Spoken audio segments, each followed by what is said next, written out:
Alessandro era un donatore, credeva molto nella donazione, nel suo ruolo di sindaco aveva portato avanti diverse campagne di sensibilizzazione rispetto alla donazione degli organi, alla donazione del sangue, e con la sua morte ha potuto donare, lui ha donato le corne, e per cui mi sembrava quasi, è venuto naturalmente riuscire a continuare questo suo percorso di sensibilizzazione verso la donazione. Si pensa sempre deciderò più avanti, in realtà è bene essere sicuri e andare, se si vuole donare, dirlo subito, senza aspettare farò. Certo, un'occasione importantissima perché è partito come una manifestazione sportiva alla quale poi si sono aggiunte un sacco di associazioni legate al tema del dono come ADMO Veneto, che sono lieto veramente di avere qui presente nel mio paese. Il dono, un tema così importante soprattutto in questo momento in cui la sanità ha preso un punto di riferimento. Abbiamo vissuto 2 anni di Covid dove abbiamo visto quanto la sanità sia un punto di riferimento. Una società civile come la nostra deve avere una sanità di efficienza e il dono aiuta l'ente pubblico, quindi la sanità pubblica, a supportare nei momenti di difficoltà attraverso anche il dono. Io stesso sono iscritto all'ADMO, sono socio ADMO, mi sono tipizzato perché credo nell'importanza della donazione del midollo osseo e quindi invito tutti quanti a fare come me, a tipizzarsi per aiutare il prossimo che ne ha più bisogno. Tanto un messaggio bellissimo che solo Alessandro poteva dare, radunare insieme in 2 giorni di sport, ma soprattutto di solidarietà, di relazione, e sappiamo quanto abbiamo bisogno di momenti come questi dopo i 2 anni difficili di pandemia che abbiamo attraversato. È importante informare, trasmettere le comunicazioni più corrette possibili, è importante continuare a seminare e dire l'importanza del dono, della solidarietà. Il Veneto è un popolo, sappiamo, molto altruistico da questo punto di vista, siamo un popolo di donatori, di persone impegnate nel sociale, 1 Veneto su 5 fa sociale, fa associazionismo, volontariato, però noi sappiamo che quando diventiamo donatori possiamo anche salvare una vita e poi fa bene anche a noi, perché lo dico sempre, diamo qualcosa agli altri ma diventiamo molto più ricchi e molto più consapevoli noi.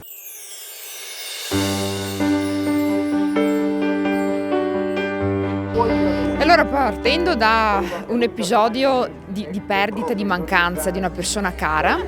ci ritroviamo paradossalmente a parlare invece di un momento di abbondanza, di generosità che è rappresentato dal dono, ed è questo secondo me il grande miracolo del fatto che quando viene meno qualcuno in realtà poi si genera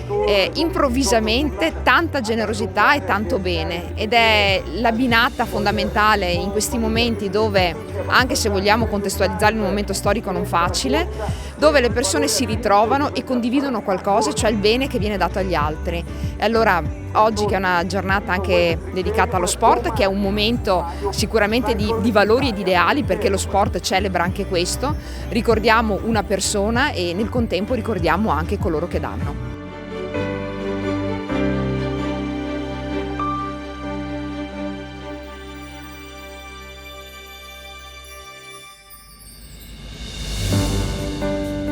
È in realtà un bellissimo legame tra lo sport e il dono. Guardando questi ragazzi che corrono vengono in mente i concetti della solidarietà, dell'altruismo. Loro corrono in squadra e non corrono per vincere, ma corrono per far vincere la squadra. E in fondo un po' il dono è la stessa cosa. Ognuno di noi può scegliere di donare e sceglie di donare a favore della grande squadra che siamo tutti quanti noi, per vincere forse la gara più importante, che è la gara della vita, per tutti coloro che sono in lista d'attesa e che senza questo dono questa gara non la possono vincere. Quindi sono premi in palio importanti e la solidarietà, la scelta sono le cose che fanno la differenza. Siamo oltre 1300 pazienti in lista d'attesa, di cui una trentina in età pediatrica con meno di 18 anni.